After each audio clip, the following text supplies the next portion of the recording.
What's up, beautiful people? My name is Derek Standifer. Happy Easter. And today, for National Poetry Month, I thought it was an amazing idea to bring on some of the most amazing poets that I am blessed and fortunate and highly favored to know. And so for this Sunday, we have the pleasure of interviewing Mr. Nick Austin for National Poetry Month for this episode of Solving Sundays, man. Nick, thank you for agreeing to do the interview. Two, what's up, good sir? How you doing, man? Man, I'm doing good, bro. Just living life. It's Easter. It's nice weather outside. Finally, it's been cold all week, and now we finally get some warm weather.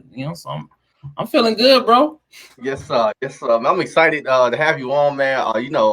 Just, just from you're one of those poets, man. For me, you're one of those writers where it's a steel sharpens steel type ordeal, man. You're one of my favorite writers. You always coming out with new pieces. Every piece that you write is phenomenal.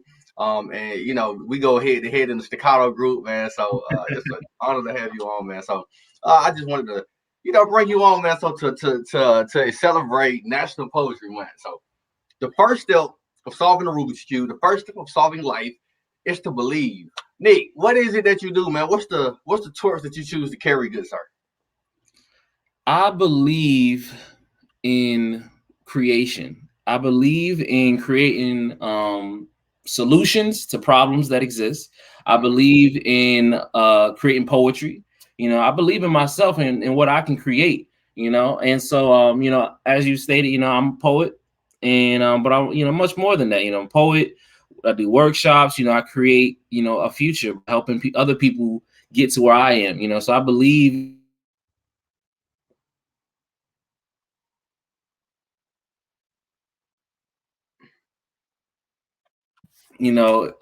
passing the torch into the next generation. Like, so it's not enough that we have the tools, but it's about giving those tools off to everyone else as well, to the next people. Because I always have people come to me like, oh, like I can't write as good as you, I can't spit as good. It's like, yes, you can. Like, I'm just a man.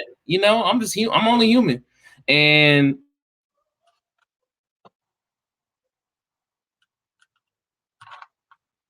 I help others, brings me joy. That's what I love to see. I love to see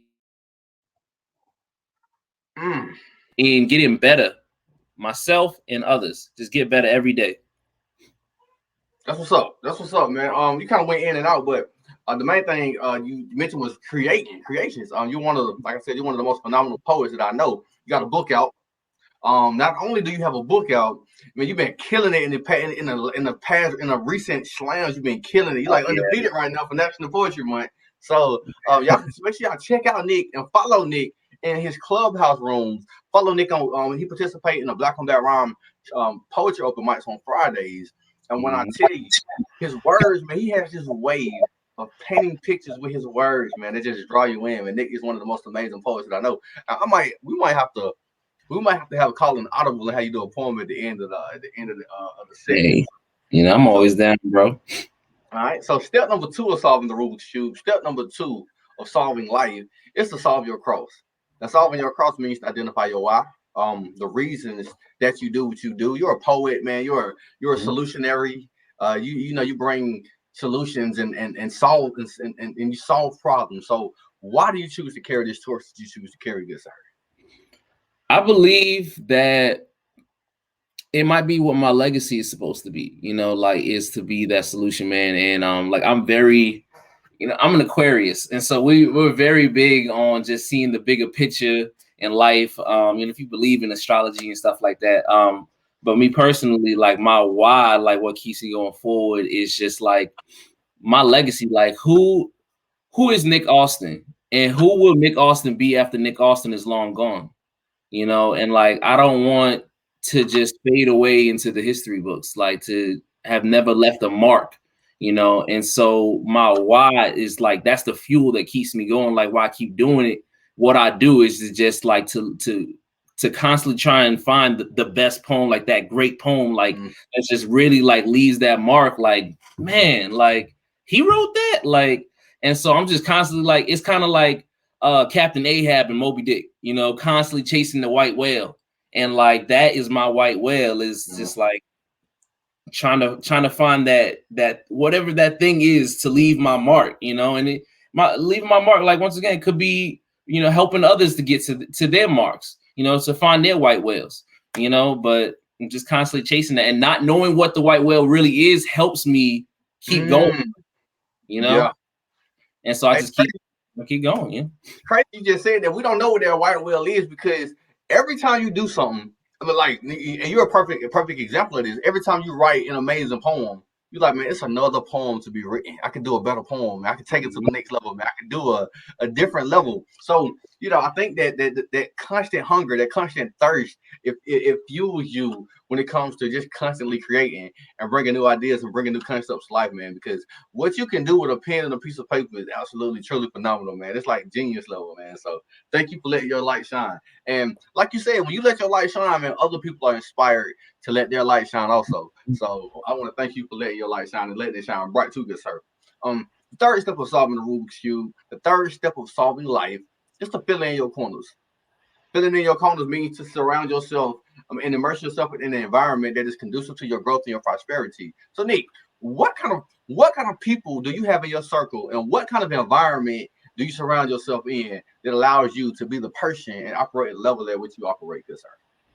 Well, me personally, I'm very poetically inclined, and I like to surround myself with people who are also poetically inclined, very, not only just great poets, but also great people. People like Keith Rogers, and Black on Black Rhyme. Like me coming back into the fold of Black on Black Rhyme, because I've been in town. I went to school at FSU, been here for a little minute. I would kind of go to Black on Black Rhyme every now and then.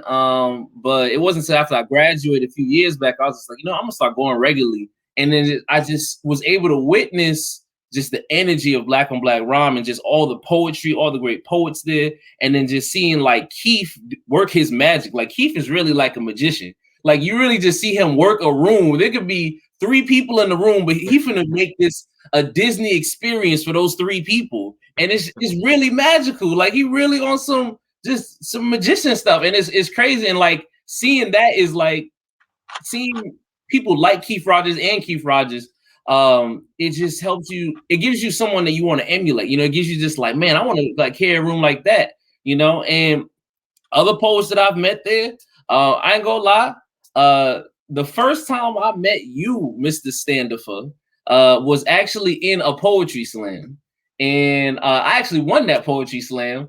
You came in second. I think we both had a tie score going into the final round. I know, yeah. I was like, man, this man is dope. And I remember you told me back then about Black on Black Rhyme, but I wasn't ready. I wasn't ready mentally to go there, because I'm actually very shy. And so I was like, man, I don't know if I want to if he it kind of the fact that you were so good kind of scared me from Black on Black Rhyme, because I was just like, man, if he's over here representing Black on Black Rhyme, man, I can't imagine other people that's over there. And so eventually, I went over there and I was like, okay, yeah, everybody's dope, but I'm also dope, And so seeing people like yourself, sir, where I've seen you get on the stage and you rock the mic, you get on your host duties, and you just carry a room. And that's something that I'm still working on to this day, is my hosting ability, being able to carry a room. But as far as just in general, the people that I like to surround myself are those with good morals, with good dreams, with good goals. I don't ever want to be surrounded by someone that surrounded by people who have no goals, that are just content with where they are right now. They're just yeah, this is good. This is all I want. It's okay, yeah, that's good for today. But a year from now, you should not be in the same place that you are right now. April 4th, 2022, I should not be in the same situation. There's got to be something, dude, something else going on. You should always be constantly 2 steps ahead of yourself, planning out your next move. And I constantly want to be around people like that, that have those same mindset, has that same mindset. I always heard this quote. It says something if you're the, I'm probably going to mess it up, but it's if you're the most successful person in your group, you need to get a better group, something like that. And it's true. You got to surround yourself about people, who have that hunger like you, that hunger for being better, for greatness. And even on the, the Clubhouse app, you mentioned, on there, I gravitated towards different poets. And I kind of weeded out and just kind of got a vibe, just okay, this person, they about their business, and I started gravitating towards that. And I've got a nice little collective of poets on there that also have the same mindset, that are trying to achieve something better than what they currently have. And that's the type of people I try to like, surround in my corners. I want in my corner people that want me to be better, but want themselves to be better as well. Exactly. It's so crazy you said. I'm reading a book right now called Atomic Habits. You mentioned that you're mentioning a lot of things that are in the book about getting 1% better. If we get 1% better, just imagine if we made it a mission to get 1% better every day. Just do a little bit more every single day. Because the success, a lot of people think that success is just the grand big event. It's in the daily disciplines. It's in the daily disciplines every single day. And in doing the daily disciplines, you figure out who you are. You develop a confidence in who you are. Like you said, you can develop a confidence to put yourself in rooms where you are worthy. In Black on That Rhyme, I know it has greatly strengthened my skills as a writer, because when I first came to Black on That Rhyme, my writing wasn't, it wasn't where it is now, but it's because being around stronger writers than me, it elevated my game. Rocky wasn't the fighter when he met Apollo Creed. Apollo Creed whooped him into shape. And sometimes you need somebody in your circle that will whoop you into shape. So thank you for sharing that, King. Thank you for sharing that. After we fill in our corners, y'all, we got a whole side of the Rubik's Cube solved. That brings us to step number 4. And step number 4 of solving the Rubik's Cube, step number 4 of solving life is to take it to the next level. Now, taking it to the next level simply means to continue to grow, to continue to get better. Nick, how do you grow, man? How do you continue to, man? When I tell y'all, so it's certain people who can write poems. If they write a 2 or 3 poems a year, they feel accomplished. Nick writes 2 or 3 poems a week, and they're all bangers. They all hits. He like Lil Wayne of poetry, like he's literally like Lil Wayne or the Drake of poetry. So Nick, man, how do you continue to grow, and how do you continue to get better, good sir, strengthen your craft? Well, yeah, I get better. As far as the craft, like I get better from listening to poetry. Like I constantly listening on open mics. With the Clubhouse app, just as an example, it's a great app because there's so many different poetry open mics and so many different things, and you just hear so many different styles, different themes, different topics, different cadences, and you just hear all these different forms, and you just learn. So knowledge is power. It truly is. And that's why I'm so powerful. Like I try to increase my knowledge of the craft of poetry, of just life as well, like each better. Like one of my things that I do a lot of my poetry is pop culture references. So I try to stay up to date with what's going on in the world. I check the news every night. I look at CNN almost every day, just kind of see what's going on there. And on YouTube, I throw on some button poetry or something. I just watch different poetry, poets on there performing. And I challenge myself to try a poem that I've never written before. So there's different topics, different stuff. Because I got like a million love poems or hate poems. It's like, okay, you can do that. Let's try it from a different thing. Like I got a right now it's National Poetry Month, and so I'm following this this Instagram page. They're doing prompts, poetry prompts. And for the first one was take a line from an old poem and then use it as the first line of a new poem and like create it. And what's crazy is the line that I chose was from a poem where it's about my heartbreak. So it's about an ex that did me wrong, that just broke my heart. And so I took the line from it, put it as the first line, and flipped it into a different situation of when I broke a heart. And so now it's going to become a whole new piece. Like from the same line, it's like one branch just goes into a whole different tree. And so that's why I'm like trying to challenge. I never wrote like a piece where I'm the bad guy, like where I'm the person that did the breaking of the hearts. You got to challenge yourself in this. It forces you to see yourself in a new lens. I'm gonna flip that heartbreak one more time. I got a staccato. It says the staccato is heartbreak. Kevin Hart in a car accident. So that's write a poem about Kevin Hart being in an accident called Heartbreak. So it's a whole bunch of things. But that's the beauty of surrounding yourself with other writers. You're not, man, if you post a staccato, when you post a dope staccato in the staccato group, I go on a binge. I'm like, okay, cool. I gotta make up for it because he just went in. I gotta go in after him. So it's that steel sharpen steel type ordeal. But it's also studying the craft. When you study people who are good and talented in the craft, it forces you to increase your knowledge, your skill set. You gotta write better. So LeBron James. I was watching the documentary of LeBron James. He had all of his favorite basketball players all over his wall. Like you couldn't see his wall because there was posters everywhere. And he studied all these stats and he studied all their moves. That's how you gotta be if you want to be successful in this thing called life. We got Miss Margaret Blake She said you got to study the craft. I wholeheartedly agree. Wholeheartedly agree. Yep. Mhm. Um, after we take it to the next level, y'all, we got 2/3 of the Rubik's Cube solved. We got one more step. The last step of solving the Rubik's Cube, the fifth and the final step, is to take it to the next. Is to see the bigger picture. Seeing the bigger picture simply means to keep your commitment to your commitments. Now, Nick, like you said, you've been doing poetry for a minute, man. I'm pretty sure you felt like throwing in the towel. Like, why aren't I where I need to be at? Like, um, familiarity breeds content. You know, the fact that I know you, I'm used to the fact that you write dope poems, but when you go out and you rock it, man, I know you rock it. I know you kill it. So, how do you keep your commitment to your commitments in this thing called in the journey that you're and not give up and not lose faith and not lose confidence on the journey that you're on? I think it's just simply for the love of poetry, like in performing, and just because I'm not where I'm at, that means that I still got places to go. I still got journeys to go. There's still stages that I haven't touched. There's still microphones that I haven't blessed. Like, and of course, everything going on, like I haven't done much traveling. But one thing that was picking up before everything broke out, like I was going to do more shows. I just did a show in Alabama for Huggy Bear. I did a show in Jacksonville for Moses West, and I just doing different traveling and just gaining new ears, new voices.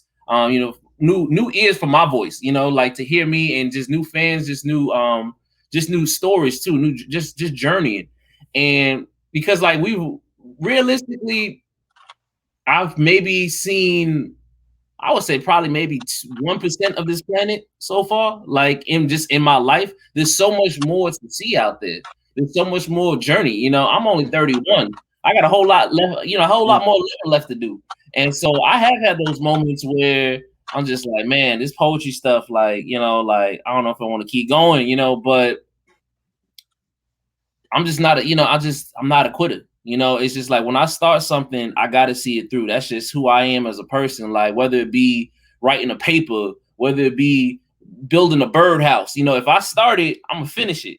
I may not finish it that day or that week, but I'm gonna finish it. Okay, it's gonna get finished, and I'm gonna see it through. And it's just that image. It's about manifesting the image that you see.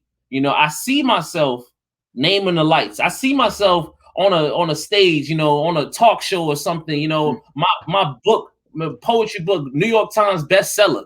Like I see it, and in order to see it and get it, I got to put the work in, because it's not enough to just pray for something. It's not enough to just wish for something. You got to do the action behind it to get there. If I sit in my house all day and just say, man, my rent got to get paid, and I just stay in my house, guess what's not getting paid? My rent. But if I go out there and work, and I go out there and get that money, and now my rent getting paid, now I'm getting food in my belly, and so it's about action behind the words. It's action behind the prayers, action behind the dream. Dream on itself is just a dream, but a dream with action can be achieved. And I ain't even try to rhyme there.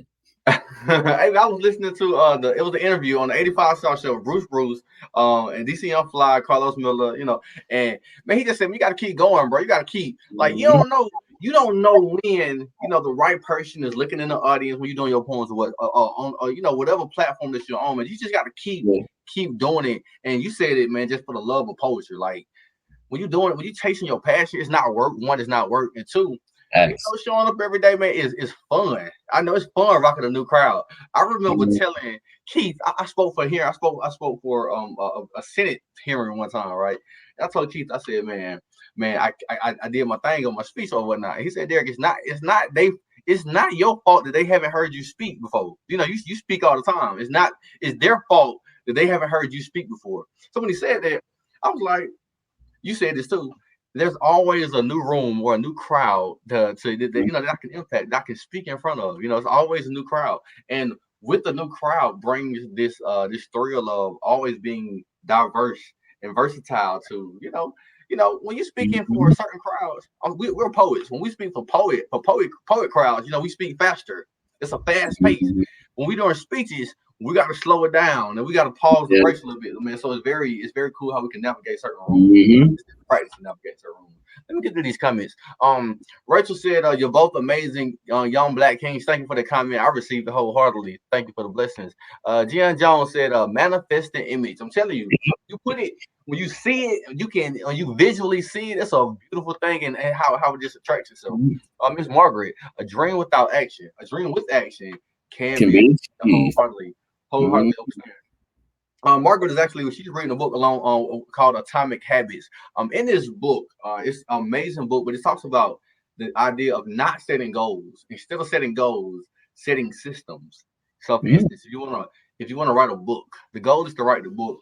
Establish the system of writing one page every single day. You know, it's the system of writing. You know, and when you create the system, the goal will happen. Anyway, Nicholas, thank you for agreeing to do the interview on Solving Sunday today, man. From the top of my heart to the bottom of my soul, I greatly appreciate it. We have officially solved our Rubik's Cube. But when we got somebody of your caliber, we got to take full advantage of the blessing. So, I humbly request that could you bless the good people who watch with a poem, good sir? That's could you bless us with a poem, King? Yeah, I got to start off the month right. Yeah, I got a poem, especially since it is Easter Sunday. I think I got the perfect poem. Yeah. I used to live my life filled with so much rage. Even at a young age, I used to feel like I had to walk with anger. I never really used to pray or try to speak with God because my mama taught me not to talk to strangers, and I always felt like he was the black father that didn't bother to try to raise me. So growing up in New York, my support came from Africa Bambaataa and Jay-Z. It's crazy. It's no wonder I had a reasonable doubt if I would ever get to hear from him in my lifetime. In my heart, I knew I would need to seek him out, but like a broken watch, it never felt like the right time. So I was constantly in pain, and I wanted it to go away. So anytime that I'd be moping, I would just pop an ibuprofen and I'd be hoping for a smile. Like maybe this will leave me not as broken for a while. For a while, I never considered myself strong enough. But luckily, I never considered the strongest stuff. No codeine or no lean. I heard that morphine makes morphines and the hurt was less with Percocet. But if you take too much, there's no effect because your body gets used to using it. I made sure I was never abusing it until finally I silently took a good dose of Advil. It felt good. But after a while, I felt the bad still, all the bad feels. It was mad real. I was mad still. Every bite felt like it was going to be my last meal. Paid for all of those killers in vain because I was still in pain, feeling strain and feeling rain when I really just wanted the sun. I didn't care what the cost was because I really just wanted it done. Jump forward to December 16, 2001-8. Other than February 3rd, 1990, I know it's the one date that I'll never forget. And I don't mean that in the worst way. I just mean because both of those dates can be seen as my birthday. February 3rd, I emerged from between my mother's black thighs. And December 16th, I was submerged as my mother observed me being baptized. From that day forward, I wasn't just another black guy. I was somebody's son. That's somebody being that guy in that sky. Now I'm happy to say I have a great relationship with both my fathers, both the earth one and the first one. And I promise not to hurt one. I used to be the worst son, but now I hurt none. Went from popping pills to dropping bills in the collection plate because I never had to grow up on Section 8 and I never had a facility of correction date. I used to run so hard and so far away from my blessings, I made my ankle sore. But when I took the time to realign, I realized I got a lot to be thankful for. Like just being able to go to the gas station and fill my tank some more. I don't got to keep riding around on E every day putting $5 on pump 3 because sometimes $5 is all you can afford to spend on some gas, bro. I asked the Lord to protect me from my enemies. Soon as I did, some of my friends turned into Casper. They ghosted on me. But if they're really my friends, they're not supposed to haunt me. If they're really my friends, ain't they supposed to want me to be happy? Well, I won't point them out, though. I won't do this like Judas and start betraying on them. The only time your enemies should be on your mind is when you praying on them. But I digress. I tried my best in this thing called life. I would think all night, but I never found the answer until the one night that I found the answer. See, we all have our demons that we need to face. And in order to overcome them, you have to take a leap of faith and jump forward. Every day that you wake up alive is death-defying. This ain't even a poem no more. This is me testifying. So I'm going to give a big thanks to G.O.D. because it's all thanks to G.O.D. that I didn't OD. It's all thanks to G.O.D. that we all be getting out of darkness, getting over doubts, getting our degrees. Without God in my life, I wouldn't know how to see anything. after life, but you can have anything long as you put everything after Christ. And I just felt this on my spirit, and I felt y'all need to hear it. So I had to write. The list is long for the list of wrongs that I have to right. But even if the devil cut half my life and only half tonight to grab the mic and spit a poem that you don't even have to like, I'm still going to spread this message. I said, I'm still going to spread this lesson. I said, I'm still going to spread this blessing, even if I have to fight. Because even if I don't have a single ounce of energy in my body left, still going to make sure that you have it, right? You have it, right? Thank you. Man, that was Nick Austin, y'all. From the top of my heart to the bottom of my soul, King. Thank you again for agreeing to do the interview, man. You're an amazing artist, amazing creator, man. It's a dope to know you, bro. Man, you see the people that went crazy. Margaret, yes, Nick. Xavier that jumped on. Linda jumped on playing the keyboard. AP done jumped on. Snap, shake keys. She say, you have it, right? Yeah, we got it, King. We got it, man. You got right. You got down like devils do, man. You got down like devils do. You got down like devils do. Yeah. So, y'all, that was Nick Austin, man. Nick, what can they find you at, good sir? You got a book out. What can they find you at? What platforms you promoting? Oh, yeah. Yeah, y'all can check me out on I am on Instagram. You can follow me on Instagram at Nick Austin Poetry. And if you actually click the link in my bio on Instagram, you can get to the link that takes you to where my book is. It's on Amazon.com. You can look me up straight on Amazon. Nick Austin, Voices in My Bed is the name of the book of poetry. And I'm also on Clubhouse. You can check me out on there. And you'll find me on the Nick Austin. I got a Clubhouse. I actually have a house on Clubhouse. Like I started the whole house geared towards workshopping and helping people with performance and writing. The name of the Clubhouse on Clubhouse is NAFAM, which stands for Nick Austin's House for Artistic Minds. Because like I said, I'm all about bringing in the next generation on some Professor X type, so bringing in these new poets and whatnot. And and so you check me out on there. And that's pretty much it. Facebook, Nick Julian, you can check me out and follow me. Feel free. But yeah, Instagram is probably the best way. If you guys ever need anything, feel free to hit me up. All right, man. Nick, from the top of my heart, from the bottom of my soul, man. Thank you again. Y'all be great like the lakes. Be blessed like a sneeze. Peace and blessings. Love and light. Nick, stay on for me for a hot second, King. Got you.